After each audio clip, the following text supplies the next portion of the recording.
So running through the things which we had done earlier कि weekly current affairs कर रहे हैं, बार बार light जा रही है तो बार बार रिपीट कर रहे हैं.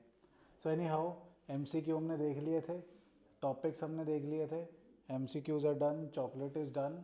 We were discussing this first scheme, that was the maids migration scheme, जिसमें हमने देखा कि ऑस्ट्रेलिया चलते हैं सारे, यूपीएससी छोड़ो.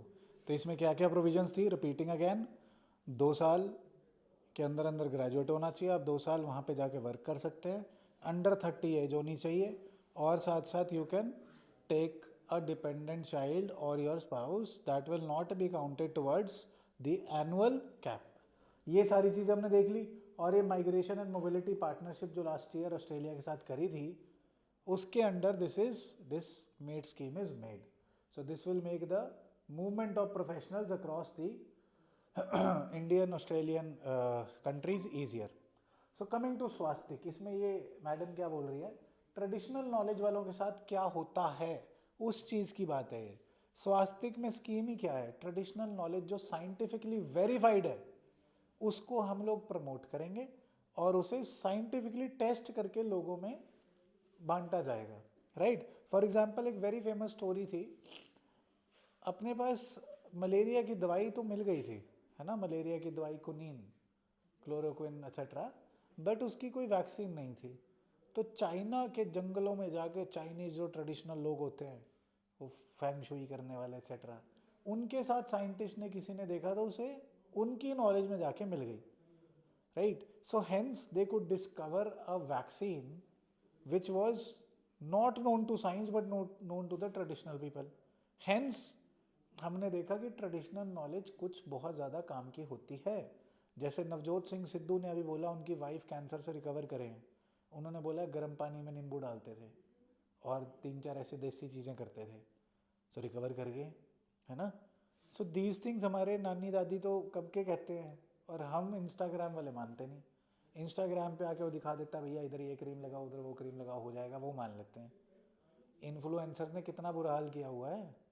Right. So for that purpose जो ट्रेडिशनल नॉलेज साइंटिफिकली बैक्ड है उसको प्रमोट करने के लिए स्वास्थ्य इनिशिएटिव है.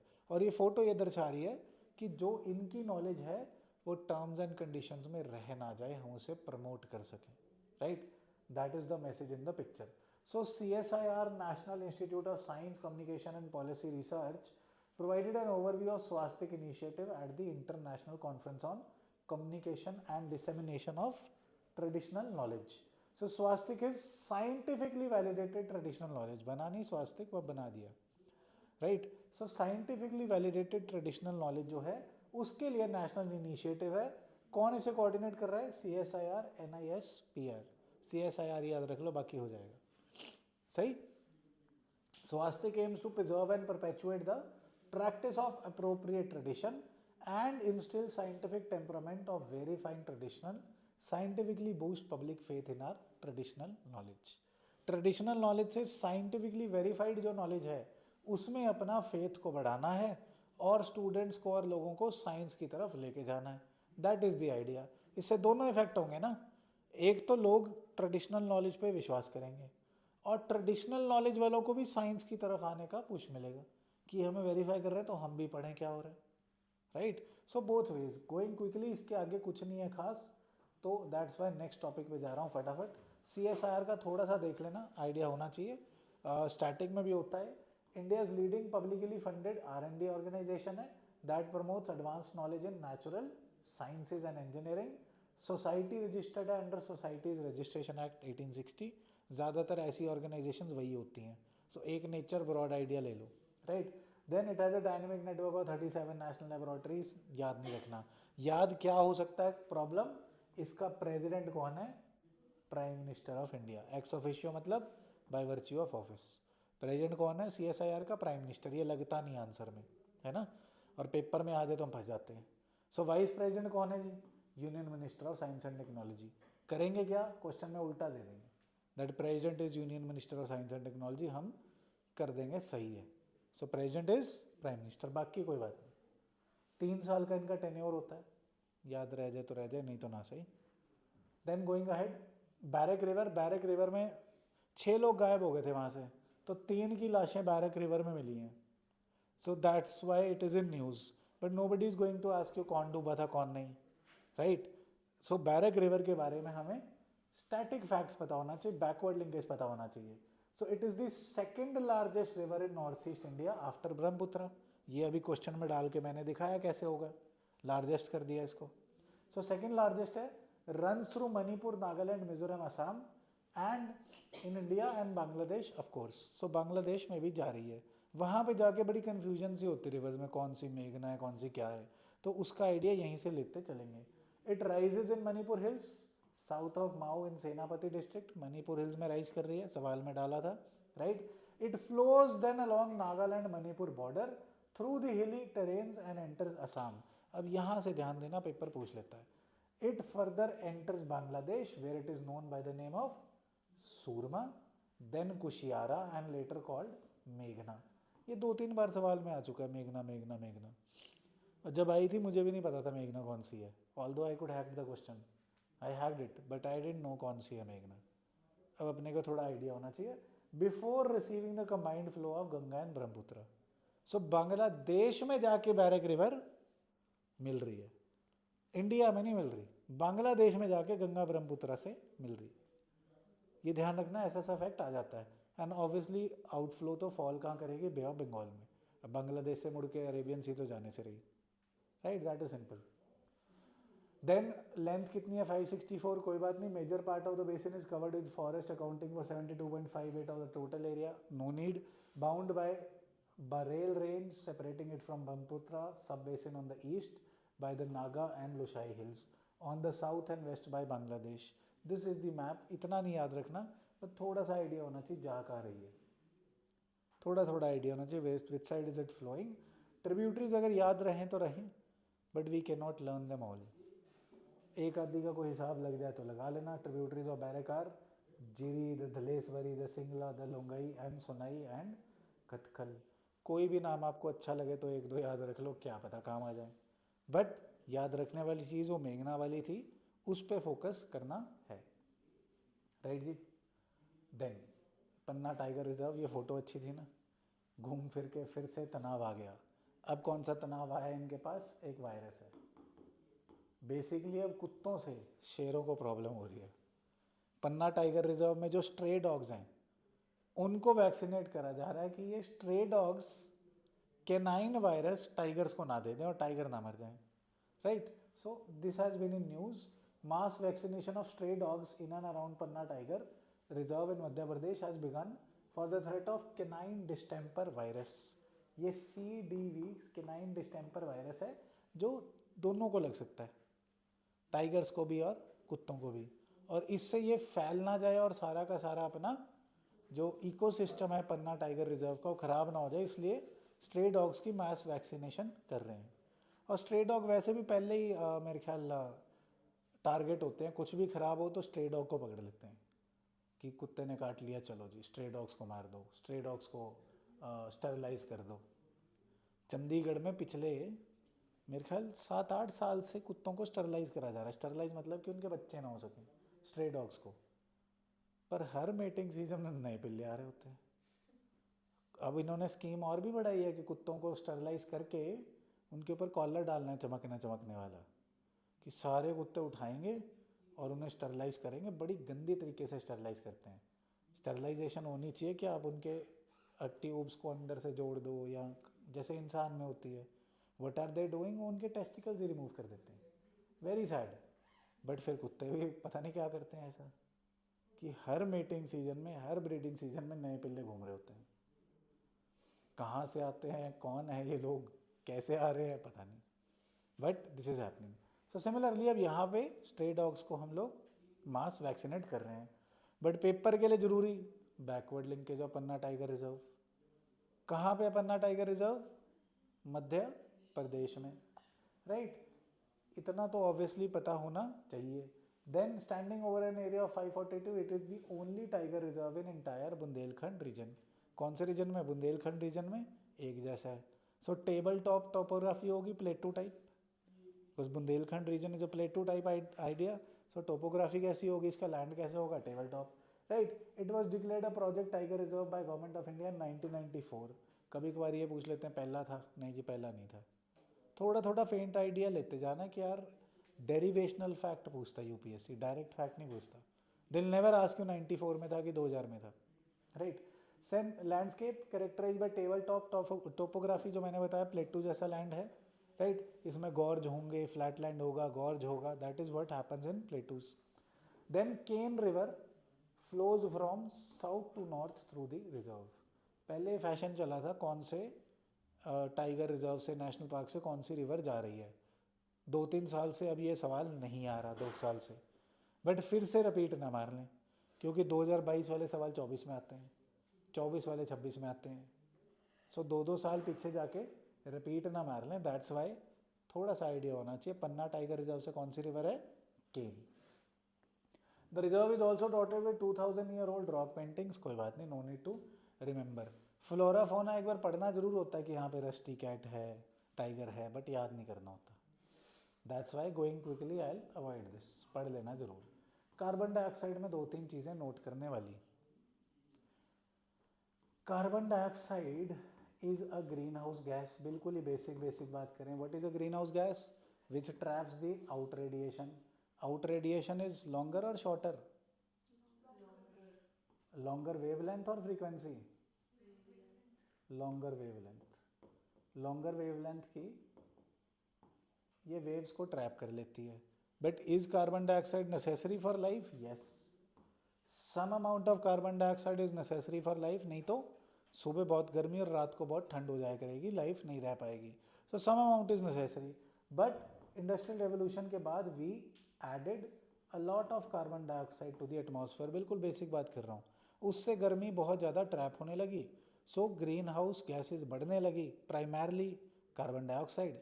Then we got to the concept of global warming, average temperature बढ़ना.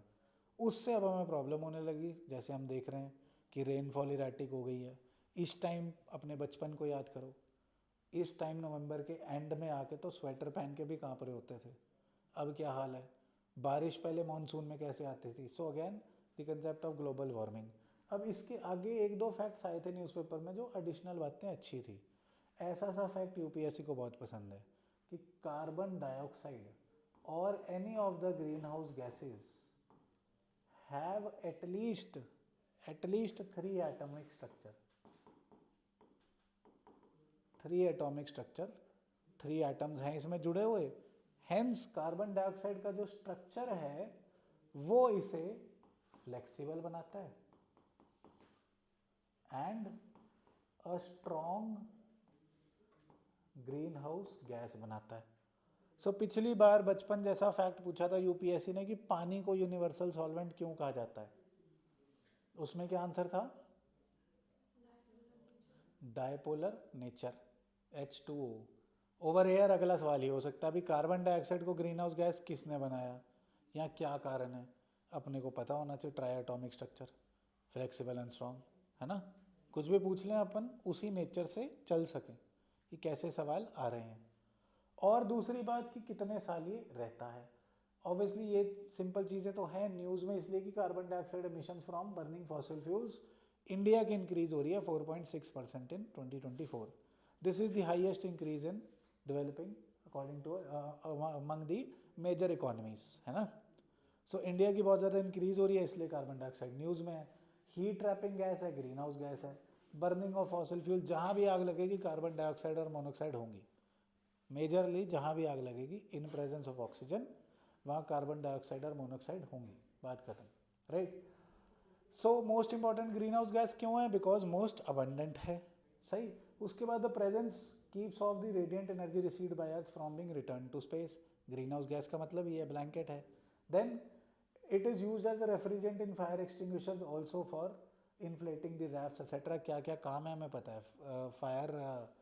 फायर के अगेंस्ट एक्सटिंग्विशर्स में तो काम आती है बिकॉज जहाँ पे आग पे डाल दो आग बुझ जाती है because oxygen supply is cut off. I am not pointing too much to that fact, जो बहुत सिंपल हैं. So after a pulse of carbon dioxide is emitted into the atmosphere. ये फैक्ट ध्यान रखना, ये क्वेश्चन बहुत बार आ चुका है कि कौन सी गैस कितने साल रहती है. सो कार्बन डाइऑक्साइड ज़्यादा गर्मी तो नहीं पकड़ पाती जितनी मीथेन या SFC वगैरह पकड़ती हैं. वो बुकलेट्स में होगा अपनी स्टैटिक. बट कार्बन डाइऑक्साइड बहुत सारे साल रह जाती है एटमॉस्फेयर में. हमने 100 लीटर अगर कार्बन डाइऑक्साइड डाली, 40% will remain in the atmosphere for 100 years, ये सवाल आया था। इसके बाद ये नॉलेज है, 20% will reside for 1000 years, right, while the final 10% will take 10,000 years to turn over. So इतने सारे साल वो रहती है।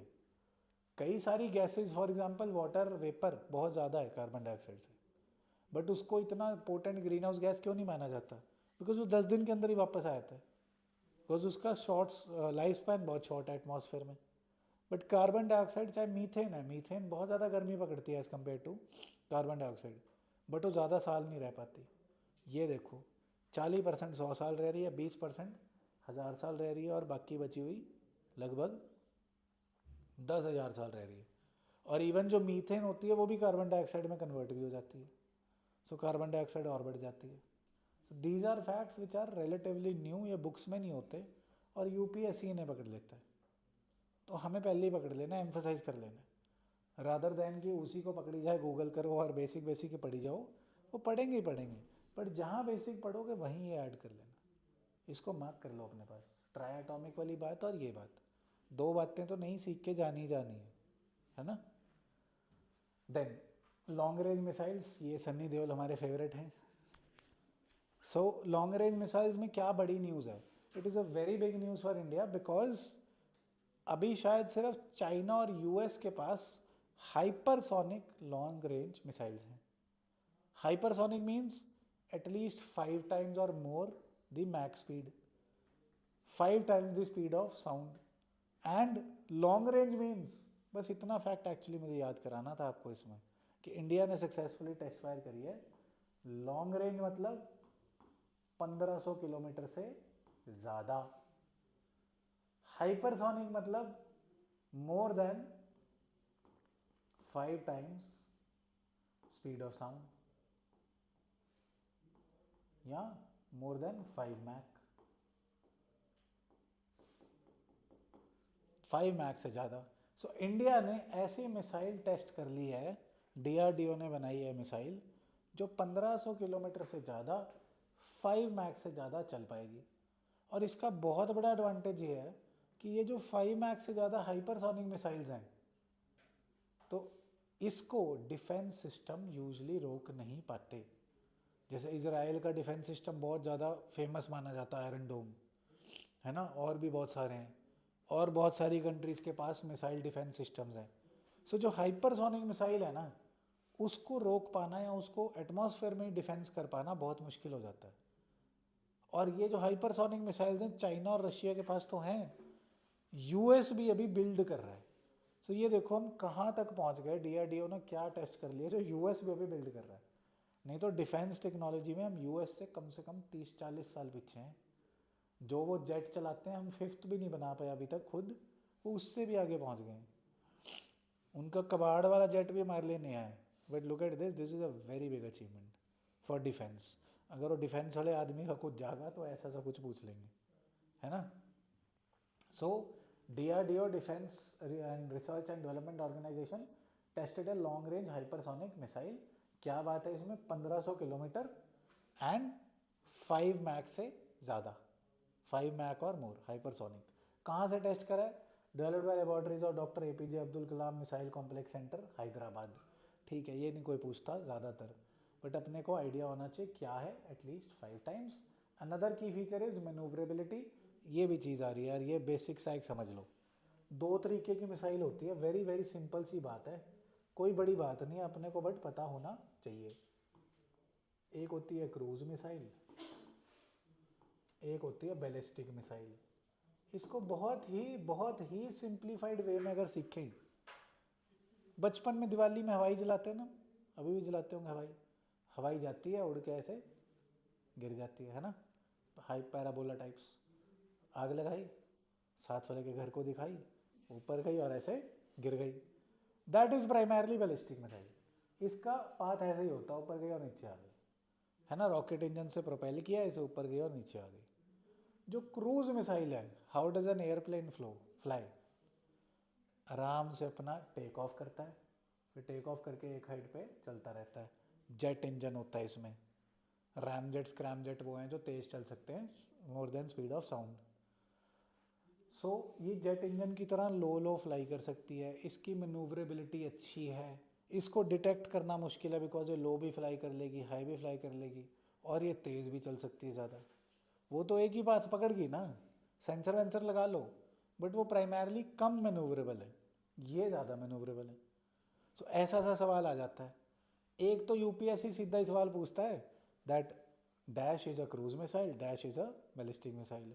ये उल्टा ही होता है, वो जान के उल्टा लिखा होता है, बट एक कंसेप्ट पे सवाल आ जाता है। सो अब जो मर्जी पूछ लो, सिंपल सी कहानी से हम समझ गए क्रूज मिसाइल को मानो एयरप्लेन है और बैलिस्टिक मिसाइल को मानो हवाई है, बस इससे कंसेप्ट वाले सवाल निकल जाएंगे, बात खत्म, है ना। क्लियर सी बात होगी। ऑल दो डिटेल्स बहुत हैं बट डिटेल का काम नहीं आता, सिंपल से फैक्ट का काम आता है। सो अब मैं आपसे जो मर्जी पूछ लूँ that consider the following statements, cruise missiles are more manoeuvrable than ballistic missiles, true. Ballistic missiles are difficult to track as compare to cruise missile, correct और नॉट, नो। अब ये देख लेना पिछले पेपरों में यही सवाल आए हुए हैं और अपने को इतनी सी कहानी से सॉल्व हो जाता काम। कई बार ना हम चीज़ों को ओवर कॉम्प्लेक्स कर लेते हैं। अच्छा अब ये बताओ डेरिवेशनल फैक्ट, कौन सी बनानी मुश्किल होगी, क्रूज मिसाइल की बैलिस्टिक? क्रूज। सारे सवाल लगभग यहीं से निकल रहे हैं, इतनी सी बात से, है ना। तो बैलिस्टिक मिसाइल हमारे लिए क्या है, हवाई। अब ये बताओ कि जो हमने 1970-75 में 80 में पुराने टाइम में मिसाइल्स बनाई होंगी, अग्नि वग्नि टाइप्स, अग्नि पृथ्वी, वो क्रूज होंगी कि बैलिस्टिक? कोई बड़ी बात थी? लास्ट ईयर ये सवाल था, वो भी उल्टा लिखा हुआ था, अग्नि है वो, है ना। So these are very simple things, actually the paper is the simplest, उसको डील करना आना चाहिए। अब रट्टा मारने लगो तो यार मारी चलो, अच्छा भी कितना था, कहाँ से टेस्ट हुआ था, स्क्रैम जेट इंजन था, क्रूज मिसाइल थी, या फिर गाइडेड व्हीकल था, एडवांटेजेस क्या हैं, नो नीड एट ऑल। एक बार पढ़ना है बट अपने को कंसेप्ट क्लियर होने चाहिए। अब ये नए तरीके का पटाखा है, ये कौन सा पटाखा है, दिस इज एक बम छोड़ के आजकल वो नहीं आते भी, एक बम में से 20-20 निकल आते हैं, सो दिस इज दैट।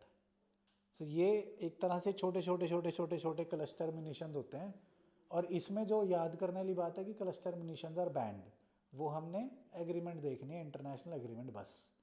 बाकी कंसेप्ट क्या है इसमें कि एक बार ही टारगेट पे लेके गए और उसे फैला के फेंक दिया कि जहाँ जहाँ भागने की कोशिश करेगा वहाँ लगते लगते फट जाते हैं, और ये यूजली ऑन इम्पैक्ट फटते हैं, ऊपर से नहीं फटते, जब लगे, जैसे वो मिट्टी वाले बम होता है फूक मार के फूक बम, ये फूक बम की तरह है, बिना फूक के भी आ गए हैं। अच्छा चलो वो, पर उसमें भी ऐसा होगा ना, फूक बम में हमारे ज़माने में होता फूक मारी फाड़ा, 10 में से 1-2 तो रह ही जाते थे, तो इसमें भी वही प्रॉब्लम है। वर्ल्ड वॉर 2 के यूज़ हुए क्लस्टर मिनिशंस भी अब ऐसे कई लाइव पड़े हैं। अब इम्पैक्ट पे फटते हैं, तो जो लाइव पड़ा है उस पर अगर आपका पैर आ गया, तो कोई वजन आ गया, कोई गाड़ी आ गई तो फट जाएगा। तो एक तरह से क्लस्टर मुनीशन अगर ना फटे तो ये क्या बन जाता है, लैंड माइन, है ना। So this can be a derivational question कि ये लैंड माइन इनमें से कौन सा बम बन सकता है, cluster munition. Another could be cluster munition are banned by international agreements, yes, but फिर भी यूक्रेन रशिया वॉर में यूज़ हो रहे हैं, वॉर क्राइम्स हो रहे हैं, इसीलिए पुतिन के खिलाफ वारंट वारंट निकालने में एक्सेट्रा एक्सेट्रा। बट कंसेप्ट समझे, what is cluster munition. A Russian ballistic missile with cluster munition struck a residential area in the, by the way ये समझ गया ना, एक मिसाइल है बैलिस्टिक, ये तो रॉकेट टाइप है जो लेके जाएगा, इसके ऊपर जो अटैकिंग चीज़ होएगी, न्यूक्लियर हो सकता है, बम हो सकता है, क्लस्टर munition हो सकता है, this is different, this rocket type of scenario is different, है ना। सो क्लस्टर मुनीशन इन्होंने किससे भेजा है, बैलिस्टिक मिसाइल से। कहाँ पे गिरा है जी, ऑब्वियसली यूक्रेन में जाके। Cluster bombs are weapons which as the name suggest deliver clusters of smaller explosive और सब मुनीशंस। छोटे छोटे पटाखे हर जगह फट जाते हैं और इम्पैक्ट पे फटते हैं। Depending upon the model the number of sub munition can vary from several to more than 600। एक ही मिसाइल में 1000 भी हो सकते हैं, 500 भी हो सकते हैं ना। Then cluster munitions can be delivered by aircraft, artillery and missiles, तीनों से हो सकता है। वर्ल्ड वॉर टू में यूजली एयरक्राफ्ट से करते थे। आपने कोई मूवी देखी होगी वर्ल्ड वॉर वन और टू की, तो टू में दिखाते थे अमेरिकन प्लेन्स आ रहे हैं और एक ही जगह पे मैप की तरह बम फेंकते जा रहे हैं, छोटे छोटे छोटे छोटे छोटे छोटे, चले जा रहे हैं, गिरी जा रहे हैं, गिरी जा रहे हैं। What were those? Cluster munitions. Most submissions are intended to explode an impact and the majority of them are free falling, कि जहाँ फेंक के गिर गए जाके, गाइडेड नहीं होते। छोटे छोटे को गाइडेड क्या करेंगे, छोटा पटाखा है, फुस पटाखा भी हो सकता है, right? So however many submissions failed to explode in initial impact, leaving duds like landmines, posing a threat for civilians for years or even decades, right? We have discussed this. चलो, they were developed in World War II and many government piled them, कर लिए इकट्ठे, but over here this is an important fact, convention on cluster munitions, CCM convention है जो prohibit करती है under any circumstances the use, development, production, acquisition, stockpiling and transfer of cluster munitions. So are cluster munitions banned? Yes. Are they banned under UNDP or are they banned under any other agreement? No. There is a specific cluster munition convention, CCM. सही?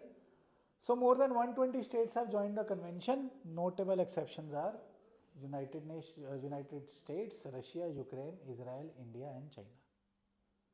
इन्होंने इस agreement को join नहीं किया, तो ये अभी भी यूज़ कर रहे हैं और इंडिया भी पार्ट है।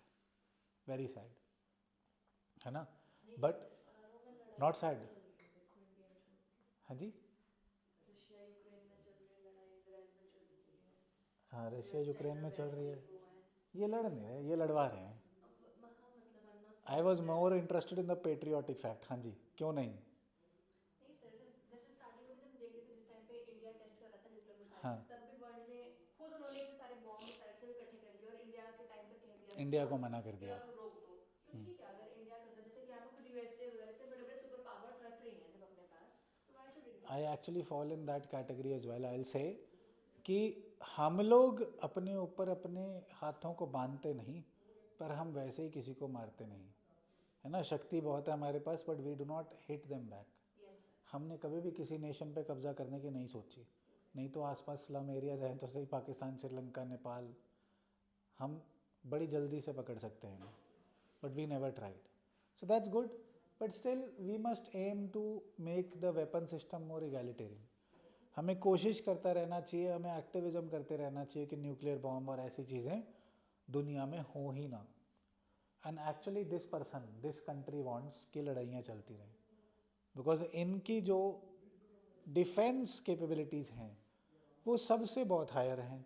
और जब से ये नया लड़का बड़ा हुआ है, इसने बहुत अच्छी सैलरी लगवा ली है, पैकेज, तब से ये पापा को दिक्कत हो गई यूनाइटेड स्टेट्स को कि ये मुझे ही ना हरा दे। सो चाइना के बस एक चीज़ कंपेरेबल नहीं है, that is the defence industry. So जब तक लड़ाइयाँ चलती रहेंगी तब तक इकॉनमियाँ कम रहेंगी, तब तक यूएस डोमिनेंट रहेगा। जिस दिन पीस हो गया और सिर्फ इकॉनमी पे लड़ाई आ गई तो चाइना बहुत जल्दी भागेगा और यूएस को पीछे छोड़ देगा। लगभग बराबर तो पहुंच ही गए हैं जीडीपी में, टोटल वेल्थ में ना सही। I hope we understand, GDP अलग चीज़ है, टोटल वेल्थ अलग चीज़ है। जीडीपी है कि हर साल में कितना गुड्स एंड सर्विसेज बनता है, टोटल वेल्थ है कि जमा पूंजी कितनी है ना। सो जीडीपी में तो लगभग बराबर पहुंच गए हैं, रियल टर्म्स में आगे भी पहुंच गए। सो हो सकता है कि कुछ साल अगर पीस रहा तो टोटल वेल्थ में भी निकल जाए। सो हैंस यूएस बहुत मल्टी प्रोन्स स्ट्रैटेजी कर रहा है, डॉलर को महंगा करी जा रहा है, लड़ाइयाँ करवाई जा रहा है, ऑयल को महंगा करवाई जा रहा है, खुद तो कुछ और यूज़ कर लेते हैं। What were they using? Shell gas, और दूसरों को महंगा ऑयल, साथ में हम भी पिट रहे हैं। बताओ, बैठे बैठाए 2-3 महीनों में स्टॉक मार्केट पोर्टफोलियो मेरा खुद का 20% गिर गया, बैठे बैठाए नुकसान हो गया। कौन करा रहा है? US, right. चलो एनी हाउ, बट थाइस का दिस सैक ब्रूड वायरस, इसमें क्या देखा गया? याद करने वाली चीज़ कुछ नहीं है। This is good. What type of bee can not make its mind a may be, ये मुझे पसंद आया तो मैं यहाँ पे ले आया। बट बी से याद क्या रखना था? This sac brood virus. एक तो अटैम्प्ट वाली बात ज़रूर याद रखना है इसमें कि ज़्यादातर आंसर इंसेक्ट ही होते हैं पिछले 2 साल से। उससे पीछे 15-16 में बर्ड होता था, बट वो चेंज हो गया। Now they are tired of bird watching शायद। सो रिसर्च हैज अनकवर्ड, इसमें कहानी क्या है कि जो बी कीपिंग करते हैं, क्या बोलते हैं उसे, पीसी कल्चर, एपी कल्चर, हाँ पीसी फिश का होता है, एग वालों को एपी कल्चर होता है कि एपी फिश का होता है, बचपन वाली बातें हैं, गूगल करनी पड़ रही है हमें। सो एनी हाउ, जो बी कीपिंग करते हैं उन बीज में जो वायरस है वो वाइल्ड बीज में भी, एक तो पाली हुई बीज हो गई है ना, पालतू बीज, और एक वाइल्ड बीज हो गई जो इधर उधर भाग रही उड़ रही है, जो भी यहाँ पे भी थी कहीं, गौ हाँ मत आना। सो वाइल्ड बीज एंड पाली हुई बीज, तो इन्होंने देखा है कि जो वायरसेस हैं ये ओनली वाइल्ड बीज से पाली हुई बीज में नहीं आ रहे, पाली हुई बीज से भी वाइल्ड बीज में जा रहे हैं, और इसमें वो लोग भी रोल प्ले कर रहे हैं जो बीज को पाल रहे हैं, जो ह्यूमन बीज को पाल रहे हैं, चलो पाली हुई बीज तो अंदर ही हैं, जो ह्यूमंस बीज को पाल रहे हैं वो भी वाइल्ड बीज को वायरस दे रहे हैं। And bees are so important for this earth, अगर बी खत्म हो जाए, गायब हो जाए, तो 99% of species will die. This is a environmental fact we have agreed upon.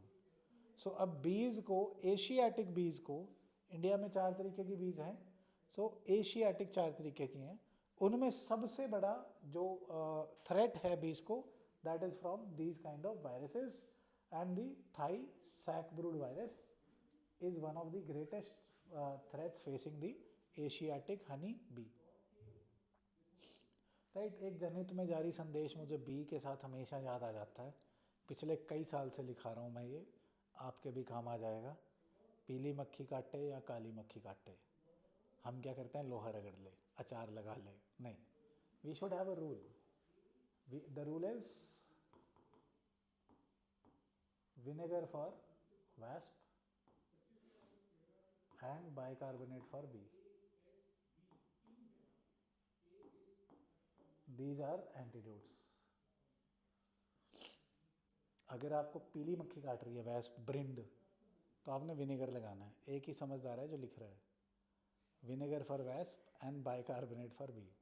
Bicarbonate मीठा सोडा लगा लो, ये बाइकार्बोनेट लगा रहा हूँ, एंटीडोट है, तो इसका स्टिंग कैसा होगा, एसिडिक की बेसिक, इसका होगा, काली वाली मक्खी का स्टिंग है एसिडिक, और विनेगर लगा रहा हूँ तो इसका स्टिंग कैसा होगा, इसका जहर बेसिक, और एल्कलाइन और basic, right. So this is also derivational question, ये मेरे ख्याल स्टेट सर्विस में आया था कहीं। रेड एंट का कैसा होता है, फॉर्मिक एसिड, जो लाल चींटी काट जाती है। वैस्प का कैसा है अपना, बेसिक, तो इस पर आपने विनेगर लगाना है जो एसिडिक है ना। और काली मक्खी, bicarbonate, bicarbonate for bee, vinegar for wasp. This is very very important for normal life. हम लोग पढ़े लिखे एस्पिरेंट्स हैं, अचार और लोहे नहीं रगड़ने, स्टिंग निकाला और ये लगा लो कॉटन में लगा के, कुछ नहीं होगा, सूजन नहीं आएगी, इतनी बड़ी बड़ी आंखें लेके नहीं आएंगे हम लोग, है ना, when it happens. Anyhow, the Thai sac brood virus, one of the greatest threats to the Asiatic honeybee. The particular viral strain that attacks western honeybee is less virulent. So Asiatic honeybee के लिए ज़्यादा dangerous है ये, जो western countries में western बीज को attack कर रहा है ये वाला स्ट्रेन, वो कम लीथल या वायरुलेंट है, कम इन्फेक्शियस है। The disease caused by virus kills the bees larvae. The particular viral strain that attacks the western honeybee is lesser virulent. ये लार्वे को अटैक करता है, वो उसको ईजियर होता है मारना, है ना। Then geographical spread in 1991 and 2, Thai sac brood virus outbreak devastated 90% of Asiatic honeybee colonies in South India. इसे याद क्या रखना है, पहली बार नहीं आया, this is not a new virus, date नहीं याद रखनी, but Thai sac brood virus काफ़ी पुराना वायरस है, पहली बार अटैक नहीं हो रहा। ग्रेटेस्ट थ्रेट तो है बट पुराना है। Then key facts about Indian bees. India has more than 700 bee species. One of them is going around in our class as well. Then including 4 indigenous honeybees, Asiatic honeybee, scientific name की कोई बात नहीं, giant rock bee, dwarf honeybee and the stingless bee. Stingless bee कौन सी है यार, मैं तो आज तक नहीं देखी stingless bee, किसी को दिखे तो मुझे बताना। Western honeybees were introduced in India in 1983 to increase the country's honey yield. Right, ये बाहर से लेकर आए थे, ऐसा घुमा फिरा के भी सवाल पूछ लिया जाता है। सही। एशियाटिक यहाँ पे थी 4 तरीके की मेजरली, और वेस्टर्न बाहर से लेके आए 1983 में। राइट, देन 2 कंसेप्ट ये हैं, pathogen spill over and pathogen spill back. Spill over क्या है जी?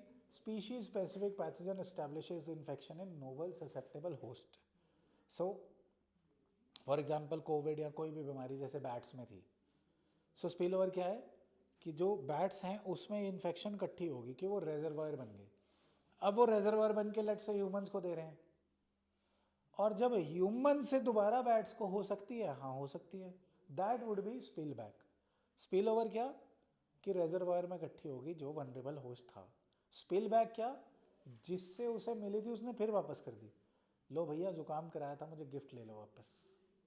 Right, so that is spill back, pathogen spill over and spill back. Right जी। Then eastern maritime corridor, Russia चलते हैं। बड़ा मन था यूक्रेन रशिया घूमने का, बट अब क्या कर लिया उन्होंने, तोड़ दिया सब कुछ। You can not go there, obviously you should not go there, you can but should not. So eastern maritime corridor क्या है जी? Chennai and how do you pronounce this, Vladivostok. Vladivostok को ईस्टर्न मैरिट, हाँ जी, eastern maritime corridor has operational and is to carry oil, foods and machines. कोई बात नहीं, अपने को याद रखने वाली बात है, एक तो Chennai Vladivostok route is eastern maritime corridor. किस किस को कनेक्ट कर रहा है? साउथ इंडिया को रशिया से, है ना। और बीच रास्ते में कौन कौन आएगा? बीच रास्ते में कौन कौन आना चाहिए सर? चेन्नई से आप रशिया जा रहे हो, जापान आएगा, यहाँ से चल रहा है ना, ईस्टर्न साइड से नीचे से जाएंगे, जापान इंडोनेशिया टाइप की कंट्रीज आएंगी। Over here it might be mentioned as well. So passes through Sea of Japan, the East China Sea, the South China Sea and the Malacca Straits and the Andaman Sea over here. This is the route. यहाँ से चले, ये straight से निकलते निकलते निकलते निकलते निकलते east China Sea, South China सी और पहुँच गए। So sometimes it might be asked कि भाई कौन सी जगह से निकल रहा है। सो eastern maritime corridor, maritime corridor मतलब पानी वाला, है ना। सो इतने बेवकूफ़ तो मैं नहीं कि इसमें रेलवे लिंक है, नहीं, maritime corridor. Eastern maritime corridor, Sea of Japan, East China Sea, South China Sea, Malacca Straits, Andaman Sea and Bay of Bengal, ये सबसे निकल रहा है। ऐसा सा सवाल ना बन जाए। Right, the route includes port options if needed such as Delhi and Shanghai, Hong Kong. अगर कहीं रास्ते में पेट्रोल ख़त्म हो गया शिप में तो यहाँ पे भरवा सकते हैं। सही। शिप्स पेट्रोल पे चलते हैं कि डीजल पे चलते हैं, किस पे चलते हैं? शिप्स को डीजल इंजन भी होता है, बट प्राइमरली हम लोग कोशिश करते हैं कि हाइड्रो इलेक्ट्रिक पावर से चला सकें, इलेक्ट्रिक पावर से चला सकें, न्यूक्लियर पावर से चला सकें, विंड एनर्जी से चला सकें। बिकॉज जो डीजल से चल रहा है एक तो आवाज़ बहुत करता है डीजल की गाड़ियों की तरह, तो मरीन स्पीशीज़ को साउंड पोल्यूशन हो जाता है, ऊपर से वो ऑयल फेंकता चलता है ना, और ऊपर से फॉसिल फ्यूल तो है ही है। सो वी ट्राई कि इसको शिप्स इंडस्ट्री को जितना क्लीन रखा जा सके उतना रखें, है ना। कोयले और डीजल पे ना चलाएं। कोयले पे कौन सा चलता था जो डूब गया था? हीरो हीरोइन, हीरो मर गया था, टाइटैनिक। कौन सा हीरो मरा था? वो अभी तक जिंदा है। Any how, so climate change, इसमें यार एक बेसिक सी बात करनी है मेरे को, ये प्लीज़ ध्यान रखना, ये ज़िंदगी में काम आएगी। खाली सी स्लाइड देख लूँ मैं, थैंक यू वाली स्लाइड पे करते हैं जो खाली होगी। सो इसको अपने पास रखना। इंसान धरती पर आता है सो हमें लगता है सब कुछ ही भगवान है, और हमारी फिर पॉपुलेशन बढ़ती जाती है। सो हमें ये लगता ही नहीं तब तक कि इन्वायरमेंट को भी हम हार्म कर देंगे।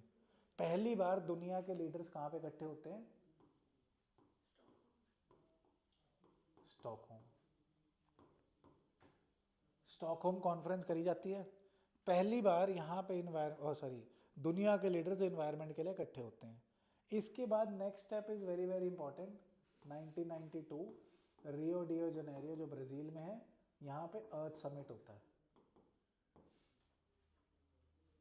अर्थ समिट के जैसे फारा खान के ट्रिपलेट्स हुए थे ना, 3 बच्चे लगातार, सो अर्थ समिट के 3 बच्चे होते हैं।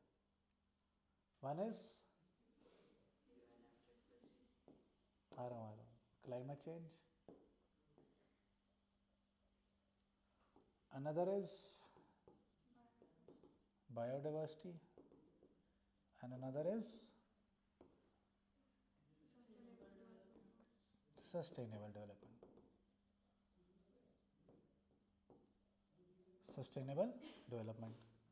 सो हम इंसान लोग ये एग्री करते हैं कि इन 3 मुद्दों पे चलना है, सही। सो अब इसमें एक इंटरनेशनल एग्रीमेंट्स की बात समझो कि जब लोग मिलके एग्री करते हैं, that is an agreement. Sovereign states मिलके एग्री कर रही हैं, इंडिया, चाइना, यूएस एक्सेट्रा, बैठ के एग्री कर रहे हैं कि हमने ये करना है, तो उसको क्या क्या नाम दिए जाते हैं? एग्रीमेंट या कन्वेंशन या treaty. These are usually not binding, usually not. इसको बाइंडिंग बनाने के लिए इसका छोटा आइडिया क्या होता है, इससे डिटेल में, प्रोटोकॉल। सो एक एग्रीमेंट होगी, उसके अंदर प्रोटोकॉल्स होंगे, है ना। एग्रीमेंट क्लाइमेट चेंज में कौन सी थी? United nation framework convention on climate change, है ना, UNFCCC। इसमें फिर प्रोटोकॉल्स होंगे। ऐसे ही बायोडाइवर्सिटी में कौन सी एग्रीमेंट थी? Convention on biodiversity. इधर कौन सा था मेन आइडिया? एजेंडा 21। अब एजेंडा 21 में अपने प्रोटोकॉल्स एंड टारगेट्स होंगे। ऐसे ही CBD में अपने प्रोटोकॉल्स एंड टारगेट्स होंगे, राइट। सो जब इन्वायरमेंट पढ़ेंगे इसी चार्ट को हम आगे बढ़ते चलेंगे, राइट। अभी हम इसकी प्राइमरली बात कर रहे हैं, ये भी करने साथ साथ तो वो भी मैं कर सकता हूँ, बट नो नीड, ज़्यादा हो जाएगा आज के लिए, है ना। तो कहाँ से आए ये क्रॉनोलॉजी, समझे? तो अब सिर्फ इसकी बात कर रहा हूँ मैं, 3 बच्चों में से 1 बच्चे की, सही। 3 जगह हमने टारगेट करना था, इसकी बात करते हैं अब।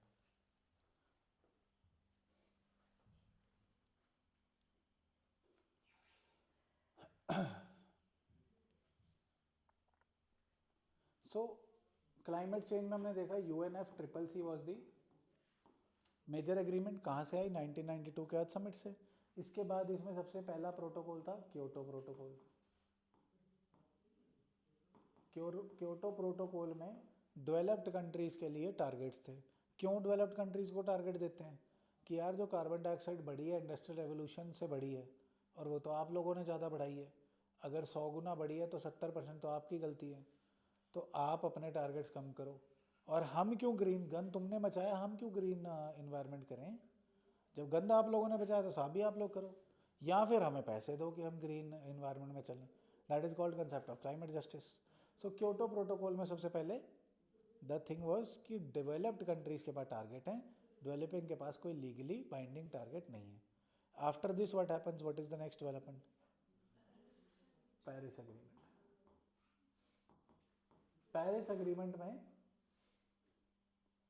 लगभग सारी डेवलप्ड, ये 2015 की बात है, सारी कंट्रीज पे टारगेट्स तो मिल जाते हैं डेवलप्ड एंड डेवलपिंग, बट किसी पे भी बाइंडिंग नहीं होते। इंडिया इस टाइम पे बहुत अच्छा प्लेज करता है ना। These pledges are now nearly true for India, right. इसके बाद there is a Copenhagen accord, उसकी भी बात करेंगे। कोपनहेगन अकॉर्ड में हम लोग फॉसिल फ्यूल्स को कंट्रोल करने की बात करते हैं। Then there is last COP28 में, COP is conference of party, जो जितने एग्रीमेंट के मेंबर्स हैं वो सारे मिलते हैं साथ में। अब कुछ लोग ऐसे बोलते हैं सर COP28 हो रही थी, COP15 कैसे होगी? COP28 और 29 इस कन्वेंशन के एग्रीमेंट के अंडर है। हो सकता है CBD की 15 में ही चल रही हो, तो ये कन्फ्यूजन नहीं रहनी चाहिए। COP29 किसकी? UNFCCC की। सो COP28 में क्या हुआ था, एक बड़ी बात हुई थी, लॉस एंड डैमेज फंड बनाया गया था। लॉस एंड डैमेज फंड क्या था? कि अगैन डेवलप्ड कंट्रीज़ को कंट्रीब्यूट करना है, जिन कंट्रीज़ में लॉस हुआ है उसको भरपाई करनी है, specially the weak, not the weak but the least developed nations और दी आइलैंड नेशंस, जिनको बहुत नुकसान हो रहा है, राइट। सो अब लेटेस्ट क्या है जी? 29th conference of parties under UNFCCC कहाँ हो रही है? बाकू। बाकू कहाँ पे है? जहाँ पे बहुत सारे इन्फ्लुएंसर्स घूमने जा रहे हैं। यार आई हैव हर्ड अच्छी जगह है, कोई होके आया बाकू आज तक? चलो अपना सिलेबस ख़त्म कर दे फिर चलेंगे, बाकू घूम के आते हैं। सो बाकू इज़ अजरबैजान में, COP29 हो रही है। What are the main things which are suppose to happen? The conference is the primary governing body of UNFCCC, ये हमने शुरू में बात कर ली. And uniting 198 members. कभी कभार आजकल UPSC का दिमाग खराब हो जाता है, वो बोल देते हैं मोर देन और लेस देन 100 मेंबर्स और मोर देन 200 मेंबर्स. तो थोड़ा सा आइडिया होना चाहिए, एग्जैक्ट नंबर ना सही, 200 से ज़रा ही कम है. सही. और ये 1992 के अर्थ समिट से आई थी, हमने बात कर ली. सही जी. So plus the European Union in fight against climate change. Every year COP convenes to review national emission data, assess progress and shape the global climate policy. So COP29 के की डिटेल्स क्या हैं इधर, I think this is better, ये table में है. सो नवंबर 11 to 22 में चलेगी, फिर लास्ट में सेरेमनी होगी, तो अगले हफ्ते में इसके की आउटकम्स भी देख लेंगे. सही. एक थीम कई बार ना पूछ लें, investing in a liveable planet for all. What is the theme for COP29? Investing in a liveable planet for all. Key issues क्या है जी? इश्यूज़ वही हैं, क्लाइमेट फाइनेंस. हम चाहते हैं डेवलप्ड वर्ल्ड दे, डेवलप्ड वर्ल्ड बोलता है यार मेरे पास नहीं है ना, प्रॉमिस कर देते हैं बट पैसे नहीं देते. देन मिटिगेशन गोल्स, कि यार क्लाइमेट चेंज कम हो. मिटिगेशन मीन्स कम हो प्रॉब्लम. अडेप्टेशन मीन्स अगर क्लाइमेट चेंज हो भी रहा है तो हमें नुकसान कम हो. सो मिटिगेशन भी करनी है, adaptation strategies and stock taking की क्या चल रहा है. सही. Global stock take assessing collective process under Paris agreement. पहले कौन सा प्रोटोकॉल था? क्योटो. अब कौन सी एग्रीमेंट उसे रिप्लेस कर गई है? Paris agreement. But this is an agreement under which convention? UNFCCC. Facts गलत नहीं होने चाहिए, रिवीजन पक्की होनी चाहिए अपने पास. ये थीम्स रिपीटेड है जी. Investing in a liveable planet for all, Azerbaijan में हो रही है, फोटो अच्छी है, देख लेना कभी. Historical context, COP meetings have played a की रोल. पहले 1997 में क्योटो प्रोटोकॉल था जी, उसमें क्या आइडिया था? एमिशन रिडक्शन टारगेट्स थे. पेरिस एग्रीमेंट में क्या करने की कोशिश कर रहे हैं कि हमने एम करा है कि इंडस्ट्रियल रेवोल्यूशन के टाइम से 1.5 डिग्री के अंदर अंदर कोशिश कर लें, 1.5 या 2, 1.5 और 2 डिग्री सेल्सियस के अंदर अंदर क्लाइमेट चेंज को, ग्लोबल वार्मिंग को रोक लें. बट क्या ऐसा होने वाला है? I don't think so. But कोशिश तो हम लोग कर रहे हैं. Right. Sen this is what I was saying. Kyoto protocol था हमारा टारगेट्स वाला. कोपनहेगन रिपोर्ट था जिसमें डेवलप्ड वर्ल्ड को पैसे देने थे. देन 2015 में COP21 में पेरिस एग्रीमेंट आया, है ना. Sorry I mention this Copenhagen, but ये ग्लासगो पैक्ट था. ग्लासगो पैक्ट में पहली बार, ये ध्यान रखना, न्यूज़ में रहा है, ग्लासगो पैक्ट में पहली बार बात करी गई है कोल को यूजेज को हटाने की, कोल की यूजेज को फेज आउट करने की. ग्लासगो पैक्ट था. इवन आई मेंशन, वो पीछे प्लीज़ करेक्ट कर लेना. ग्लासगो पैक्ट है 2021 का, जहाँ पे कोल को फेज आउट करने की बात की गई है. इंडिया को इससे फिर भी प्रॉब्लम है कि यार भाई हमारे पीछे क्यों पड़े हो, हमारे पास कोल ही तो है, ऑयल तो है नहीं, या फिर लेट्स से हमारे पास इतने पैसे नहीं कि सब कुछ ग्रीन कर लें. सो कोल को फेज आउट कहाँ कर रहे हैं? ग्लासगो पैक्ट में 2021 में. Then loss and damage fund last COP में था, COP28 में. This was supposedly a big achievement, but अभी तक इसमें पैसे नहीं आए. तो COP29 में क्लाइमेट फाइनेंस, क्लाइमेट जस्टिस, वो वाली सारी बातें होंगी. नॉट टू रिमेंबर और लर्न और रटोफाई एनीथिंग, बट मेजर आइडिया क्या है? Finance, mitigation, adaptation, technology transfer. Technology transfer का मतलब क्या है यहाँ पे? कि डेवलप्ड नेशंस अपनी efficient green technology developing Nations को दें, कि हम लोग भी अपने प्रोसीजर्स को, अपने चीज़ों को मोर एफिशिएंट बना के carbon dioxide and other greenhouse gas emissions को कम कर सकें. Technology transfer. Right. Then India status and role at COP. India pledge a critical role. एक तो इंडिया बहुत बड़ा एमिटर है, चाहे पर कैपिटा एमिशन हमारी बहुत कम है, but as a nation, the most populous nations, हमारी एमिशंस बहुत ज़्यादा हैं. बट हम क्या कहते हैं कि यार हमने तो पर कैपिटा है ही नहीं, हमारी पॉपुलेशन ज़्यादा है, और हमने तो प्रीवियस पास्ट में कभी एमिशन करी नहीं, हम तो घोड़े घोड़े पे चलते थे, हमने तो फैक्ट्री लगाई नहीं, अब हमें भी तो लगाने दो, हम भूखे मर जाएं. हेंस एक ये बात. And very very great example is India is one of the only nations जो हाईएस्ट और let's say the fastest growing major economy है, ग्रोइंग मेजर इकोनॉमी है, और साथ के साथ ही जो हमारे पेरिस के टारगेट्स थे वो लगभग सारे बिफोर टाइम अचीव हो रहे हैं. So this is a great example for your एसे और आंसर कि economy can be in harmony with ecology. Last year भी ऐसे आया ये, हर साल आएगा ये। कह लो कि बहुत बड़े बड़े ऐसे राइटर हम बन गए, हमने बहुत बड़े इंस्टीट्यूट ब्रांड खोल लिए, पर ऐसे यहाँ से नंबर आते हैं, है ना। India is a very big example that economy can develop in harmony with ecology, है ना। So are we doing well? Yes we are. और COP29 में हम क्या करेंगे? We will advocate for equity, climate justice. I hope we understand where we use the word climate justice. It means कि developed world ज़्यादा पैसे दे, वो लोग टेक्नोलॉजी ट्रांसफ़र करें, जिन्होंने जितना गन डाला उतनी वो सफाई में कंट्रीब्यूशन करें, है ना। पहले हम क्योटो प्रोटोकॉल की डिटेल्स भी पढ़ते होते थे, हाँ, CBDR, common but differentiated responsibility, कि सबने क्लाइमेट और ये प्रॉब्लम को सॉल्व करना है, बट रिस्पॉन्सिबिलिटी अलग है। डेवलप्ड वर्ल्ड की ज़्यादा है बिकॉज उन्होंने गन ज़्यादा डाला है, सही। सो that is climate justice. Increase financial and technical support for developing countries. These are the things we are focusing. Here's an overview to India's contribution to climate action. ये targets अभी भी याद कर लेना, प्री में आए ना आए, मेंस में लिखने को काम आ जाएंगे। इंडिया ने क्या क्या कहा है कि हम क्या क्या करेंगे। प्लेजेस, नेट ज़ीरो कब तक? 2070 तक। नेट ज़ीरो मतलब हमारी इमिशन ज़ीरो हो जाएगी, जितना हम कंज्यूम कर रहे हैं उतना ही हम, मतलब जितना हम प्रोड्यूस कर रहे हैं उतना ही हम एब्जॉर्ब कर रहे हैं ग्रीन हाउस गैस को। Net zero, addition net zero कब तक? 2070 तक प्लेज किया हमने, प्रॉमिस किया। रिन्यूएबल एनर्जी में ग्लोबल रिन्यूएबल एनर्जी टारगेट हमारा 500 gigawatt of renewable energy capacity by 2030, 500 gigawatt by 2030, और ये हम अचीव करने वाले हैं, सही। देन NDCs, जो पेरिस एग्रीमेंट में था कि अपनी मर्जी से आप प्रॉमिस कर लो कि हम ये कर लेंगे, सो दैट NDC इंडिया का, these are the things. India is updated is NDC by ambitious goal of 45% reduction in carbon intensity by 2030, sourcing 50% of its energy needs from renewable sources। ठीक है, ये नंबर्स याद कर लेना, काम आएंगे mains में लिखने। वेरी रेयरली डू आई से कि नंबर याद करना, बट ये कर लेना, राइट। और एक lifestyle approach which says living और लाइफस्टाइल फॉर द इन्वायरमेंट, कि आप अपने लाइफस्टाइल को ही ग्रीन करो। ये 5 प्रोमिसेस इंडिया ने करे थे, जिसे पंचामृत भी कहा जाता था, और इंडिया इन्हें अचीव करने वाला है। It's going good, right.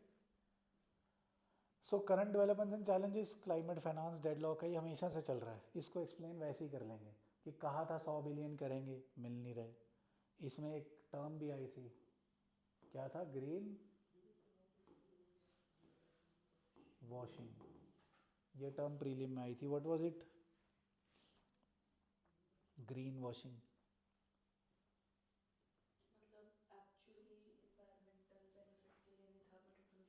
हाँ, दिखाना था कि 100 बिलियन दे रहे हैं हम, तो कोई और भी पैसे जैसे इंडस्ट्री लगाने को भी दे रहे हैं ना, कोई भी ट्रांसफ़र कर रहा है डेवलप वर्ल्ड, तो उसको हरा पेंट करके दे रहे हैं, झूठा पेंट, कि हाँ जी इन्वायरमेंट के लिए पैसा दिया, और वो काम किसी और चीज़ के लिए आ रहा है, दिया किसी और चीज़ के लिए, झूठा दिखा दिया, होक्स क्रिएट कर दिया।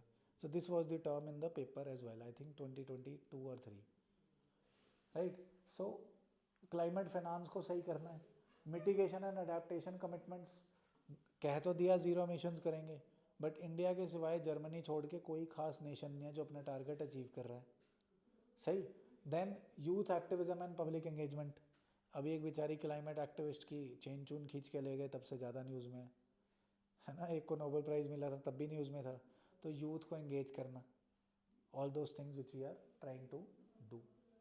सो इसके आउटकम्स को डिटेल में भी पढ़ेंगे when it comes. I think next week तक हम लोग इसके आउटकम्स को पढ़ेंगे, बट अभी मेरे ख्याल बेसिक चीज़ समझ गए कि यार ये चल क्या रहा है, शुरू कहाँ से हुआ था और अब हम कहाँ पे बैठे हैं, आगे क्या करना है। मिटिगेशन को बढ़ाना है, अडेप्टेशन स्ट्रैटेजीज़ को सक्सेसफुल करना है, क्लाइमेट फाइनेंस को वर्केबल करना है ना, क्लाइमेट जस्टिस एंड इक्विटी को सच्चाई बनाना है। All these thing need to be done, और ये चलता ही रहेगा। जब से मैं पढ़ा क्या, जब से मैं पढ़ रहा हूँ तब से भी ये चल रहा है ना। तब कोई और डिटेल पढ़ते थे हम, अब उन चीज़ों को मेंशन भी नहीं करते। अगर पीछे से चलें तो बहुत लंबा हो जाएगा कार्यक्रम, बट अपने को जब पेपर जिस साल देना है उस साल एक COP29, 30 जो भी हो रहा होगा, उसके पीछे की 3 और आगे की 2 पता होनी चाहिए, कि अभी पीछे 3 कहाँ हो रही है और आगे 2 कहाँ होंगी, सही। That's it for the day. Thank you so much for bearing the technical losses, electricity losses, and still sitting and trusting me. Thank you. See you next time.